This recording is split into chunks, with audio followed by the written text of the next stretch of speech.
Hey, how's it going? Welcome back to another episode of the Duo Group Iron Man. Last video kind of ended up being a gauntlet video once again. I ended up doing like 170 gauntlet, which was like 35 to 40 hours for me. And of course, still no enhanced crystal weapon seed, but that's okay. I'll probably go back to doing it like every night or every couple nights, just a few before bed. Another pretty important thing I did last video was I built the Nexus in the POH and I added every single teleport except for the Merim teleport because I don't have the 1000 bananas yet. I basically just done birdhouse runs for like over 99% of my hunter training, and last video I got to level 89, which means I can now use redwood birdhouses, except I can't make the redwood birdhouses because you need 90 crafting for them, which Spookdog does have 91 crafting, so theoretically I could just have her make them. Because of the fact that we want to max eventually anyways, I'm going to use this as an excuse to get my crafting up to level 90 so I can just make them myself. I have been chopping redwood logs in my free time, and it just pains me every time I'm doing my birdhouse runs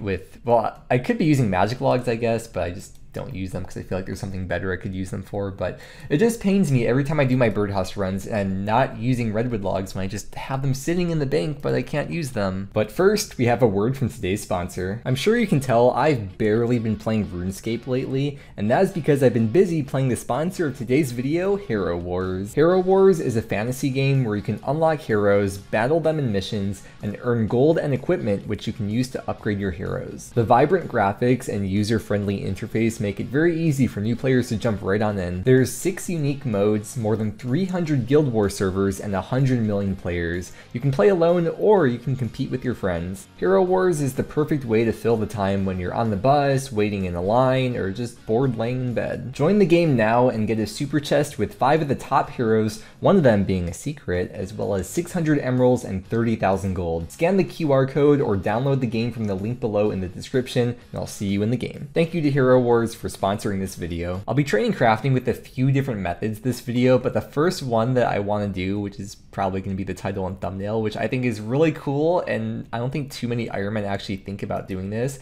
It's going to be making flax into bowstring, but not like manually spinning it. It's going to be by using the spell, and look at the amount of flax I have.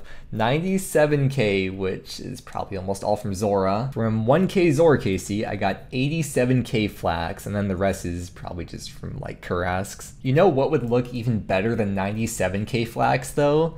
Check the group storage. Where is it? There we go. 100k flax. Oh, it's so, dude, it worked out so perfectly. I asked if Spook had any flax, and she had like just the right amount, 3k, just perfect amount to put me at a clean 100k. I've never been so excited for flax in my life. What's the price check on these bad boys? 500k. Each time you cast the spin flax spell, it turns 5 flax into bowstring, which means to make 100k, I'm gonna have to cast the spell 20,000 times, which means I'm gonna be going through 20,000 astrals and 40,000 nature runes. We could do like a before and after too. We'll see that like the total cost of all the inputs, it's 10.2 mil. Oh my god. And then we'll see the value of the output after. It's probably gonna be like 20 plus hours to make all this into bowstring. So by the end of this, we'll see what the bowstring is gonna be worth. Before we start using this spell though, or before we really get into it, I wanna show you a couple tips and tricks. So the first thing is you wanna have 3 extra items in your inventory, or I guess if the rune pouch is 1, 2 extra items. Because as you're casting the spell, once you get past 25, if you didn't have these in your inventory, there would be 2 extra flax. So if you casted the spell again, then you would only make 2 flax into bowstring, and you'd be wasting a cast because you'd only be using it on the 2 flax. So that's why I have a couple extra items in my inventory. And the other thing is the inventory viewer plugin. It basically creates an overlay of your inventory, which you can just drag around and put it anywhere. So that way, when you're spinning your flax, you don't actually have to be in the inventory screen, or you don't have to count 5 casts every time. You can just see it, because I guarantee over the course of 20 hours, I'm gonna be watching YouTube and typing on Discord and all this other stuff. And it's an extra step having to like check where I'm at in the inventory, or just like cast it and then get that spammy message in the chat box. And I also probably don't want to have the deposit warrant items or the deposit inventory button showing, so that way you don't accidentally like deposit these other things. As long as you have the withdraw / deposit on all, you can just left click, and go back to casting. And you probably noticed this, you get an equal ratio of magic to crafting XP. Unfortunately, I am already 99 magic, so that's not really gonna help me at this point, but I guess total total XP or ranks or whatever is cool too. I think that's everything I need to show though, so let's begin and I'll show you the XP rates after an hour or a couple hours or something. First, crafting level of the grind coming in, we got level 82 crafting. Also, a nice little quality of life thing to do I'd recommend is turning on the spell filters to get the spin Flax spell in the top left right here, so it's like right next to where the bank is, so you don't have to move the mouse as much. Ooh, Devious is maxing. He's finally right gonna be there. done with my pain. Come on. Wait, I can still max before I'm on the UI. Let's go. Congrats. It's finally over. Holy crap. Let's go. Yeah, imagine maxing a UIM, dude. Now, if you want to know what the looting bag of a maxed UIM looks like, boom. It's probably a little bit outdated. I just, that was like an old link from history, but I thought that was funny. And there's 83 crafting, just beating the 6-hour log. I've spent over 6 hours today doing this crafting training method, spinning the flax. And according to the wiki, if you were tick perfect, you would get 90k XP per hour for crafting and for magic. The average player should expect 80k XP per hour, but for me, clearly I'm a bit below the average player. I'm getting about 70k XP per hour. During my AFK time today, I'm still going to be training crafting, but instead of doing the spin flax spell, I am going to be cutting gems, which I think the majority of these I got from doing Corrupt Gauntlet. Yeah, if you want to look at my Gauntlet loot tracker, I mean, you can see it just have thousands and thousands of gems from doing this. How awful am I eating potatoes and potatoes for dinner? This is what a functioning adult looks like. I was almost gonna make mashed potatoes too out of these actual potatoes, but I felt lazy and didn't want to wait that long. Now this is just diabolical. I reset the XP per hour and I just spent the last almost 2 hours cutting these gems. And according to this XP tracker at least, that means I was cutting on average about 2,000 gems per hour, which is probably... Okay, thank you, airplane. You probably cut more than 2,000 gems per hour if you're actually paying attention, but that's just what I got. But there's 84 crafting and I'm ready to get back to spinning or magically spinning the flax. And the virtual magic level 100. You know what's crazy about farming giant seaweed is that the monkey backpack doesn't need a helmet and it could just breathe underwater. Why does it look like that cat is watching the monkey? And why does that cat also look super like thin or something? I don't know. 85 crafting and 86 just before bed. As you can see, the XP per hour is going down quite a bit over time. It's pretty bad. Hey, we got a change of scenery. I'm just randomly in the woodcutting guild because I might have been doing a bit of woodcutting. But anyways, 87 crafting, that is the empty light orbs, which means I'm no longer ever allowed to make lantern lenses ever again. It is time for the last cast of the spin flax spell, and once I deposit this into the bank, that is 100k bowstrings. And now we can do the promised price check of 100k bowstring. The inputs beforehand was 10.2 mil, and now if we check, the 100k bowstrings are worth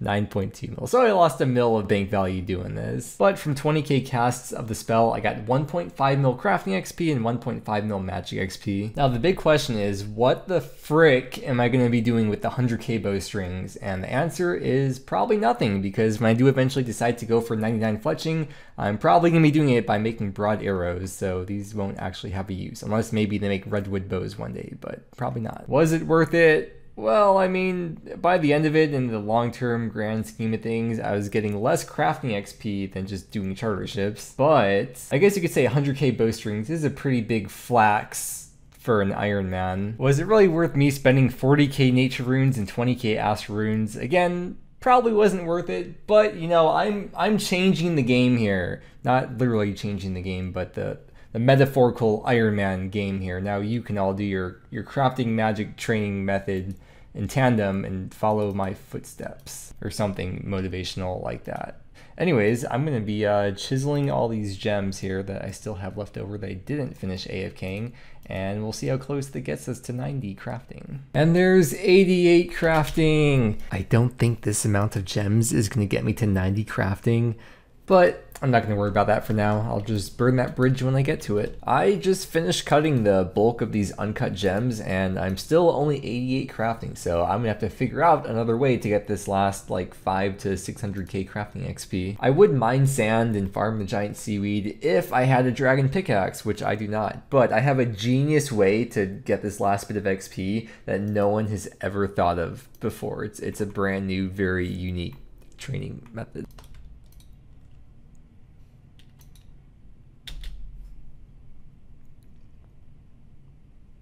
87 crafting, that is the empty light orbs, which means I'm no longer ever allowed to make lantern lenses ever again. Okay, look, these are easier to make at the charter ships because if you make the light orbs, you can't sell them, but these are tradable, so you can sell them back to the charter. 89 crafting, only about a full day of crafting left till we get to 90. Finally, let's cast the spell, and we have level 90 crafting, which means I can now make redwood birdhouses. So in this video, I gained 3 million crafting XP, which probably in total, it was 4 days of playing RuneScape, so it was probably about 40 hours of actually training crafting. If you include the combination of all 3 of the methods I did with the spinning flax, the chiseling gems, and doing the charter ships. And how many redwood logs do I have in the bank? Over 1,000, and I do like to stay on top of my birdhouse runs, but this number will probably just continue to go up over time because the amount of logs I chop just from like AFKing woodcutting is going to outweigh the amount of birdhouse runs that I can do. So now I don't have to waste a bunch of steel bars making a bunch of clockwork mechanisms and have Spook make a bunch of redwood birdhouses like every couple days for me. I can just make them myself.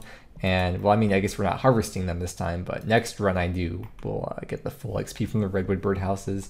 I guess just to tell you the difference, it's 1020 XP from the U birdhouses, but 1200 XP when you check the redwood birdhouses. So it's 180 more hunter XP per redwood birdhouse, which comes out to 720 XP more per run. So if you do 10 runs per day, that's 7.2k more hunter XP just for having these over the U birdhouses. Plus, on average, I'll be getting more nests from the redwood birdhouses, which in turn will be more brews and more herblore XP. Which probably doesn't make that much of a difference because just spending a couple hours at Mole gives you like an insane amount of nests, but it's just a passive thing that I like to do anyway, so it all adds up. I set out from the start of this video to get from 81 to 90 crafting for the redwood birdhouses, and today we have achieved that. Obviously, it's not like a major long-term goal that I had, but it's a nice stepping stone on the way to eventually getting 99, and the more I can upgrade the passive things I do, the better off the account is also going to be in the long run. I think I want to start off next video by once again going back to Gauntlet because the BOFA just seems like something that's holding me back from doing so much PVM content that I really want to do. So look out for that next video. And with that said, make sure to check out my duo teammate SpookDog's channel, which you can find a link to in the description below. Thank you so much for watching. I hope you enjoyed, and I hope that you have a great day, and I will see you again next time. Thanks again to Hero Wars for sponsoring this video, and if you're interested, you can find the download link below.